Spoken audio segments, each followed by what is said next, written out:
Good morning Karnataka. ಒಂದು 8-8:30 ಬಂದ್ಬಿಡ್ರಪ್ಪ. ನಮ್ ದರ್ಶನನ್ನ ಬಿಡ್ಸಕ್ಕೆ ನಮ್ದು ಒಂದು ಸಣ್ಣ ಪ್ರಯತ್ನ, ನಿಮ್ದು ಒಂದು ಸಣ್ಣ ಪ್ರಯತ್ನ. ಯಾರು ಏನೇ ಅನ್ಕೊಂಡ್ಲಿ ನಮ್ ಪ್ರಯತ್ನ ಮಾಡೋಣ. ಮೇಲೊಬ್ಬ ಇದ್ದಾನೆ ಶಕ್ತಿ, ಕರ್ಕೊಂಬರೋದು ಅವನ್ ಬಿಟ್ಟಿದ್ದು. ದರ್ಶನ್ನ ಹೊರಗಡೆ ಕರ್ಕೊಂಬರೋದು ಅವನಿಗೆ ಬಿಟ್ಟಿದ್ದು. ಬಟ್ ಒಂದು ಪ್ರಾಮಾಣಿಕ ಪ್ರಯತ್ನ ಇರಲಿ, ಒಂದು ಕೂಗಿರ್ಲಿ. ನಾವೇನು ಐಫೈ ದೊಡ್ಡ ಶಾಮಿಯಾನ 2 ಲಕ್ಷ 3 ಲಕ್ಷ ಖರ್ಚು ಮಾಡಿ ಶಾಮಿಯಾನ ಹಾಕಿ, ಬಾಟಲ್ ತಗೊಂಬಂದು, ಹಾರ ತಗೊಂಬಂದು, ಶಾಲು ತಗೊಂಬಂದು, ಮೈಕ್ ಹಾಕಿ ಕಾಸು ಕೊಟ್ಟು ಜನಗಳು ಕರ್ಕೊಂಬರಲ್ಲ. ಇವತ್ತು ಬರೋ ಪ್ರತಿಯೊಬ್ಬನು ಕೂಡ ವಾಲಂಟ್ರಿಯಾಗಿ ಬರ್ತಾ ಇರೋದು ಜ್ಞಾಪಕ ಇರ್ಲಿ. 10 ಜನ ಬರ್ಲಿ. ಬಟ್ ಆದ್ರೆ ಸಿದ್ಧಾಂತಿಕವಾಗಿ ದರ್ಶನ ಇಷ್ಟಪಡ ಬಂದಿರೋರು ನನ್ನ ಕರೆಗೆ ಗೌರವ ಕೊಟ್ಟು ಬರೋರು. ಹಾಗಾಗಿ ನೀವು 10 ಜನ ಬರ್ಲಿ, 10 ಜನ ಒಂದು ಕೂಗು ಹಾಕೋಣ.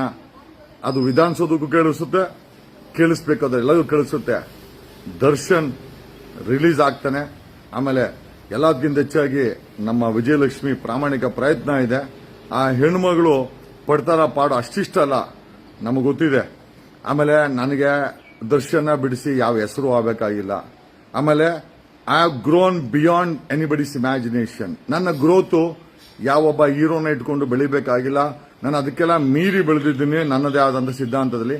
But yes, as an actor I have great I think regards to Darshan. ಅವನಿಗೆ ಅನ್ಯಾಯ ಆದ್ರೆ ಸಮಾಜಕ್ಕೆ ಅನ್ಯಾಯ ಆದಂಗೆ, ಸಮಾಜಕ್ಕೆ ಅನ್ಯಾಯ ಆದ್ರೆ ನನಗೆ ಅನ್ಯಾಯ ಆದಂಗೆ. ಹಾಗಾಗಿ ಈ ಒಂದು ಕರೆ ದಯಮಾಡಿ ಆನ್ ಟೈಮ್ಗೆಲ್ಲ ಬಂದ್ಬಿಡಿ. ದಯವಿಟ್ಟು ಒಂದೆರಡು